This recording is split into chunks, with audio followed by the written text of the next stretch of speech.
Good morning, everyone. Thank you for joining Community InRoads series on Watch for the Helpers. Whenever there's a great catastrophe and things get very scary, wonderful helpers always seem to emerge out of the rubble. Helpers like Jennifer Matthews, Brad Howell, and June Soberjo. In this case, we're talking about the coronavirus that has turned all our lives upside down. But one population in particular struggles under an extra layer of challenges, and we're here to talk about them today, individuals with disabilities. I'd like to introduce our guest today, and so what I'm going to do is ask each one of them to just introduce yourself as far as your name, your organization, and just a few sentences about what you do, and then we'll come back to you again with getting into a little bit more detail. How about you, Jennifer Matthews? Can we start with you? Sure. Hi, I'm Jen Matthews. I'm the Executive Director, Community Leader at L'Arche Boston North. Our community is in Haverhill, but L'Arche is part of a much bigger international organization of L'Arche communities throughout the world. There are 150 L'Arche communities in 37 different countries. We are one of 20 L'Arche communities in the United States. And we provide residential homes and communities for people with intellectual disabilities. Well done. That was done for a big program and a big agency that goes across the world and makes a huge impact. To be able to say that in a few sentences, thumbs up. How about you, Brad? Hi, I'm Brad Howell. I'm President and CEO of Fidelity House CRC, and we provide a full array of supports to people with intellectual and developmental disabilities, as well as folks with brain injuries and others with disabilities throughout the Merrimack Valley and really the northeastern Massachusetts. We have a number of community living arrangements, from 24/7 support to people living on their own with some support. And we also offer day and employment services to folks. We also support about 500 families throughout Merrimack Valley and North Shore that are supporting one of their family members who has a disability. So we are overall about 1,200 families and individuals throughout the Merrimack Valley and North Shore area. So a big challenge running that large an agency and having such a broad swath of programs, for sure, Brad. So welcome. And Thank you. June? Thank you. My goodness, I'm in such good company here. Thank you. Northeast Independent Living. I am the CEO of the organization. We've been in the Merrimack Valley in the Northeast area for 40 years. We serve all ages and all disabilities. And I think the most important thing about who we are and what we do is the fact that we work supporting together people living in the community, your next door neighbors who are living with a disability. And our board and our staff are approximately close to 70% of our board and staff are persons living with a disability in our communities. So we know what it's like, and we know what we can do to be a good partner. Most of our services include transitioning out of nursing homes back into the community, or diverting, keeping people at home. And the other part that we do is a lot of personal care assistance programs. Close to 2,500 individuals receive personal care assistance programs. And transition age youth with disabilities. How do they transition into adult living? So it's a lot to do, a lot of ages, a lot of peer-to-peer work. And June, I met you right when you started, right? The two of us Yes. started way back when, and I've watched you grow this organization into something that was very special from the beginning, but really very powerful within the broader community. So all of you are running large, challenging programs with people who at times are fragile in terms of integrating into a community, a larger community that sometimes is unaware of how to integrate people, right? And I've actually gone through some of your training sessions, and it's opened my eyes a lot as well. But it's a challenge as it is, correct? And yet now we're dealing with the COVID crisis. So what I'd like to do right now is, why don't we start with you, June, and just talk a little bit about what this pandemic has done in terms of impacting both your agency as well as the people whom you serve. Thank you, Joan. I think it's a tough time for all of us and we're all in it together, but also think about how much more difficult it is if you're living in your home and you have a disability.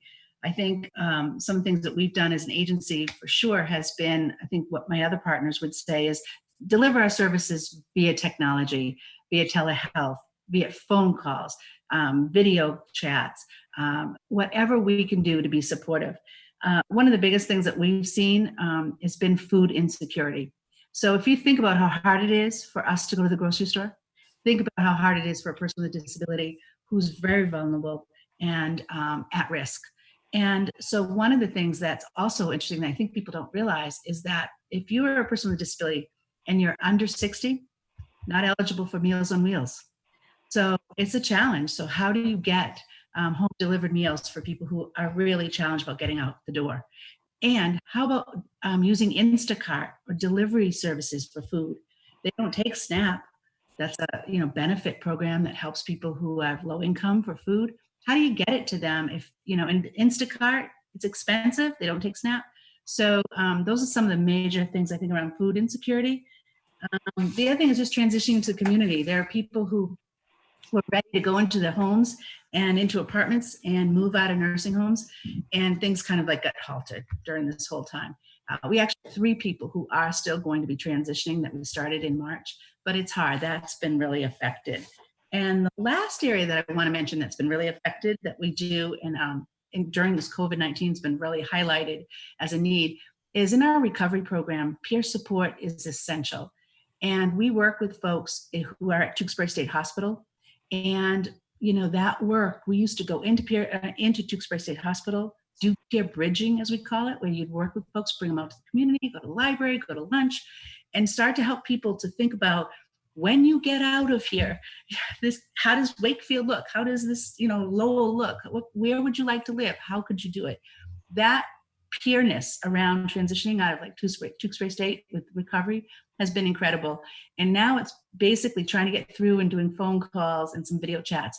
We're doing it, but I think it's really, really hard for folks who are so isolated. So I just want people to understand what you mean by peer support. So it's not just somebody who's somebody's age, but what I'll let you describe it, because I think that is a very powerful part of your program. Yes. So that program I just talked about with peer support in Tewksbury State Hospital, 100% of our staff are persons with lived experience with a mental health condition or recovery of substance use disorder. So that's 100% of the staff working on that peer bridging program. How important it is. Many of those staff have been in Tewksbury State Hospital and have made it out. So it is really it's something that's immeasurable in terms of that difference that it makes when that person's been where you've been. There's that credibility. It's like, if you can do it, I can. Yeah. Right? Absolutely. Absolutely. So what are the things that you've been doing to pivot in order to try and get around some of these challenges? Sure. I think that what we've done is try to use technology really well and do a lot with getting technology into the hands of people who are isolated in either their apartments or their homes, or even trying to get facilities such as nursing homes to be able to use more technology. And if that means loaner, we've been doing that, loaners. We've been doing gift cards, trying to get some gift cards in the hands of consumers, grocery cards. Again, trying to get volunteers to be able to deliver has been tough, but we try to do some of that. The most of the things that we've done is really just being able to shift and pivot into how we become more real in their lives when we're not right there next to them. And that's the real challenge. The personal care attendant program, we deliver all our services. We still are taking referrals from people at Spalding Rehab who are, in rehab programs, trying to get ready to be out in the community. We're taking those referrals and hooking up the system that supports the wraparound services so that person can leave Spalding Rehab. Mm-hmm. So referrals still happen. People still need to get out of the situation they're in and get home. So that would be important that we continue to do that. Thank you, June, from NILP. A little bit on your plate, right? Mm-hmm. Jennifer, I bet there are a lot of things that are similar and maybe a little bit different. Do you Yes, want to very talk? much. Sure. Yeah, very much. June, thank you so much for sharing a bit about your experience. And I think I can echo a lot of the same sentiments around, people with disabilities and the elderly have traditionally always been on the margins. And we've always worked so hard to get them out of, being on the margins and to provide services. And I think COVID-19, what we're seeing is that it's really affecting those people the most. And so I think our work is to really ensure that people are happy and healthy and safe, but also not isolated, and that we advocate for services and we advocate for technology and for resources that can keep people with disabilities and the elderly safe and healthy. And in our homes, it's been a big change. So L'Arche is a community and we do a lot of things together. We really thrive on being with each other. And so how do we do that in a socially distant reality has been really, really difficult, but also we've reimagined and we've been creative with how we support people in our homes so that we can be safe and we can stay healthy, but also that we can still be L'Arche. And so the houses are doing like themed dinner nights and and all these different kind of activities that just try to bring joy every single day. It's really important that even in the midst of all of this, and there's been so much change, and I think I have to really say our core members, which are the adults with intellectual and developmental disabilities, the resilience and the capacity to really like take everything in stride. I mean, they've just handled every change so well and really show us how to be flexible in a time like this. And so I think people are doing well. People are missing their family. So many of our core members, they visit with their families, they visit with their friends. Again, our community is all about connection and belonging. And so trying to do that and maintain those connections in this time has been challenging, but also we've really been able to be creative and think outside of the box. And so I'm grateful for the opportunities that we've had. I'm also really grateful for all the support we've had from our friends and our partners in the community, from our families. Brad and I have gotten to know each other really well the last couple of months. And so I'm really grateful for this sense of collaboration that you see among different organizations and providers who are doing the same type of work and who are really prioritizing the care for our seniors and our people with disabilities. And so, I mean, there's some gifts that are coming out of this, and I think over the next few months we'll continue to see some of these bright spots. And I would say that that's been one of the biggest bright spots for me, is that our L'Arche community has been able to collaborate with all these different providers so that we can all, I mean, somebody once said, rising tides lift all boats. And our L'Arche symbol is a boat, like 3 people in a boat. And it's really cool to think of it in that way, is that like it's taken a whole community effort, and our boat is lifted and it's going, and we're going along with other providers. So As in terms of the creativity, Jen, did the folks in the homes come up with some of those ideas? Because one of the things that has been very profound to me in terms of watching your organization and actually visiting, having dinner at one of your homes, is that it is very much a family, and they're very much a part of the trajectory of their lives. So did they give any input as far as, hey, maybe we can do this, or this would be a good workaround? absolutely. I mean, I have to say a lot of this creativity has come from our core members, and really wanting to maintain these connections and the friendships that they have, but knowing the limitations of, being at home. And so we do virtual community prayer nights every week. And we've been able to welcome people like board members or friends, because we're international. We have friends all over the world.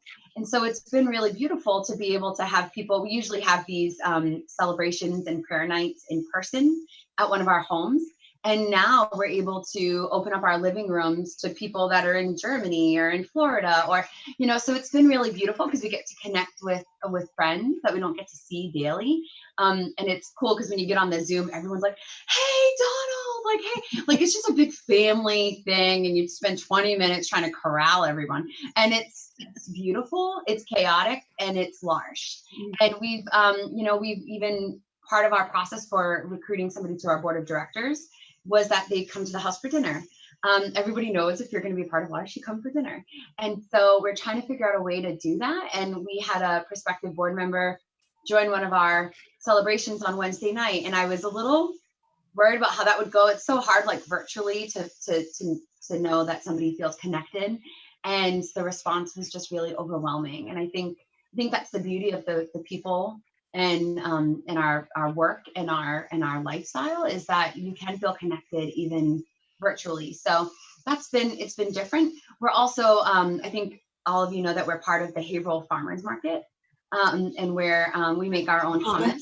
Yes, the hummus. So I think Haverhill's the hummus capital of the world, I have to say, probably, with Marsh and Cedars, but probably more Cedars than Marsh. But so we are thinking about how we can still do that. I mean, that farmers market was really important to our community, not just as, like making hummus, but really as that community connection.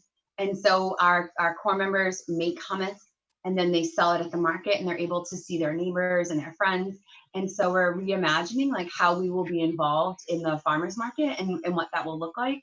And so it's given us a lot of opportunities to think about, being creative around the things that we do and that are important to us. And it's all really come from our core members plan all of that and are part of every conversation. So. Mm-hmm. Mm-hmm. And speaking about collaborating and creativity, how about we move on to Brad Howell from Fidelity House CRC. Brad, do you want to talk a little bit about your organization's changes and what's been going on under COVID? Sure, absolutely. And I would echo what June and Jen have said. We've been partnering for quite some time. June and I have been doing this for some sort of partnership for years, and as Jen said, we've gotten to know each other very well over the last couple of months, and that is truly a nice part of what's happened, if there is a nice part of what's happened of COVID. But we've and I think in this area, in the greater Haverhill, greater Lawrence area, and really Merrimack Valley, it's a very close-knit disability community, if you will. And we all are very supportive of one another, and I think that really came out tenfold in this situation, and continues to. We're in it to support the people that rely on us, whether it's in our homes or transitioning from a Tewksbury state, or looking for housing that June's program does a lot of. We're all trying to have that boat lifted up, because we're all on the boat together. So that's been truly evident through this process. For Fidelity House CRC, we've had significant impact. We have 26 group homes throughout the Merrimack Valley, and that has the threat to the folks that we support from COVID. We have some very medically involved folks, and so we've transformed our policies, our procedures. Like Jen and June and many others, we've chased personal protective equipment since day one, and I literally mean chase. Where early on, when there was very little available to not just us, but hospitals and every other healthcare setting, somebody would have a lead on 50 masks, or at this pharmacy, boom, somebody runs up to Ipswich, or somebody runs over to wherever they were. So we've moved a little bit away from that, but we are still very much focused on providing PPE, protective equipment, for all of our staff and folks that are in our residences, since it is a first line of defense for sure, that and social distancing. So I emphasize that because the need has not gone away and will not go away for quite some time. And so we have now, I feel like, a mini Amazon, where we have a purchasing, an inventory, and a distribution network across 26 sites and more, actually. So that's one way we've transformed things. Our policies and procedures in terms of visitors to our homes, family member visits, people going into the community, it's just not happening. And so the creativity of our staff to keep people engaged and excited about each day, that has certainly been a challenge. And to Jen's point, you know, the innovation and the creativity is coming from all directions. People asking to do things, family members, the drive-by parades that happen. You know, this platform that we're on now is pretty much how I live. So that's part of what we have done. We have day services in at our Haverhill facility, or we did. That stopped on March 16th. So we have not been, no one has been coming to our facility for 9 weeks now. So all of our services that we've offered there have gone remote. So we offer groups, we offer activities for people via Zoom, via Facebook portal, via FaceTime, however we can do it. And we have also dropped off to whoever those participants are, we drop off actual activity kits.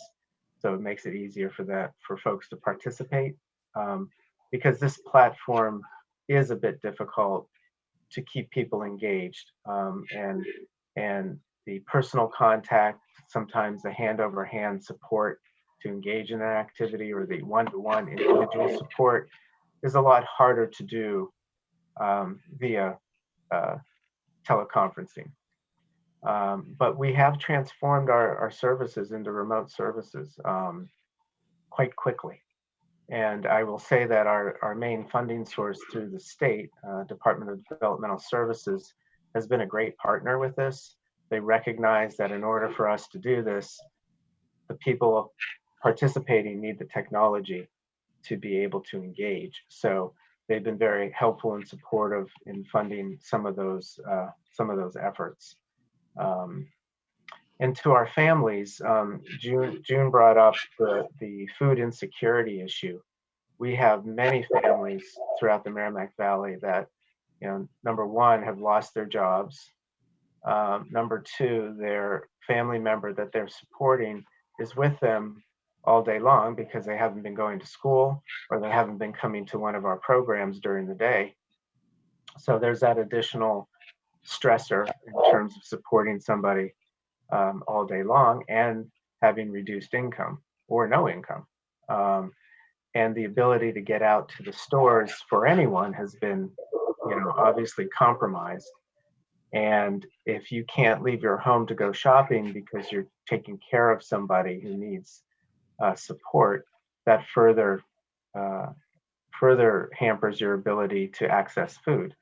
And June made a great point. The delivery services don't take certain kinds of payment. So that's a further restriction. So we've had a huge effort to try to get meals and food to our families in need, and have joined with other nonprofits in the Lawrence area and beyond that are addressing these issues too. It's not certainly just the families that we serve, it's families and people across the world, obviously. So that's been a big focus for us as well. So let me throw this out to all of you right now. We're on TV, and we've got people listening who I know are very caring people, and many people are just craving to help. They don't know how to help. So what would you say would be some of the things that are on your wish list that you think that the general public could help you with? I'm going to just throw it out there, so jump in. Well, I'll stay on that theme. We started a campaign, 1,000 Meals in May, to get 1,000 meals out to caregivers and families within our Fidelity House CRC network. So we've partnered with local funders such as Pentucket Bank, Fortinet Security Driven Networking, and the Little Deli in Lawrence to to get food out to families. And so far we've provided food for 262 people. So we have a ways to go to 1,000. So if someone is interested in supporting that cause, we are raising funds for essentially to buy the meals for families. So I believe my contact information is available or will be available, so people can email me at that address if they want to support us. That'd be great. Shout it out anyhow. What the heck? Sure, it's bhowell@fidelityhhs.org. So thank you. Jen and June, jump in. I'll go next, and I'll just say thank you for the opportunity, Joan. And I would agree with Brad that I think donating for the food insecurity issue is probably a great way to really help and know that every dollar is going to the consumer. So NILP does have a website, and we have a donate drop down that says NILP COVID-19 relief. And in that drop down, that money goes 100% to consumers' need. I think the most important part is getting gift cards to the consumers, getting the opportunity to buy personal care products for them, which is really important. And the other, what are the biggest personal care products that people need? Yeah, for us, what would be the biggest would be the incontinence kind of products, if you will, as well as, we all know that tissues, toilet paper products. And also there's a lot of different supplies, medical supplies. One of the things that we've learned that it was a surprise, and it just came up actually last week that I had heard about it, folks living in their community, in their homes and transitioning back in, durable medical equipment has been really hard to get. So we usually use home supply companies, home healthcare supply companies for distribution, for getting a Hoya lift maybe, for getting different adaptions for the home, maybe even shower bars, maybe, whatever you're doing that really makes sure that that person has their needs. Some of them are very inexpensive, but you use them multiple times, right? A lot of those, what do they call them? Disposable products. And what happened is when we called a couple of our vendors, as we normally would do, they were all out. The supplies have been really used so much by hospitals, like a Hoya lift. We couldn't get a Hoya lift last week. They were already sold out and sent to hospitals, rehabs, and the other needs. So I was very surprised by that. So the medical supplies, both durable and very reusable, finish, that you have to rebuy all the time. Those kinds of products really do, supply is pretty limited. So if the ask is really that to say that if you are thinking about our community, think about how you could donate. Probably the best way is through a donation of a check to the NILP Relief Fund. And then that money 100% goes directly to consumer services. It doesn't go to anything else.